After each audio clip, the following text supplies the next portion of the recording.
Hello to all my sweet heart, কেমন আছো তোমরা সবাই? টিচার্স ডে সেলিব্রেশনের পার্ট 2 ভিডিওটা একটু দেরি হয়ে গেল আপলোড করতে গিয়ে।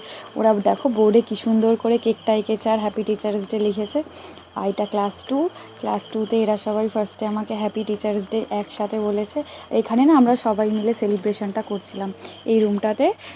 সব একসাথে গিয়ে সব নাচ গান সব যে সেলিব্রেশনগুলো ওরা করেছিল সব একসাথে হয়েছিল। আর এই যে এখানে আমরা সবাই, প্রিন্সিপাল স্যারও সেদিন আমাদের ব্রাঞ্চে এসেছিলেন আর ওনার সাথে একটা ছবি তুলে নিয়েছি। এটা হচ্ছে কেজির স্টুডেন্টরা। আর এই যে শো স্টপার যারা রয়েছে 6-7, আসলে সবাইকে ভালো করে বোঝা যাচ্ছে। আর এই হলো ক্লাস নার্সারি। দিনটা যে এত সুন্দর করে কাটবে আমাদের এক্সপেকটেশনের বাইরে। আমরা সবাই একদম স্পেল বাউন্ড হয়ে গেছিলাম। স্টুডেন্টরা সব নিজেরাই করেছে, গিফটগুলো পেয়েছিলাম। চলো তোমরা সবাই ভালো থেকো, সাবধানে থেকো।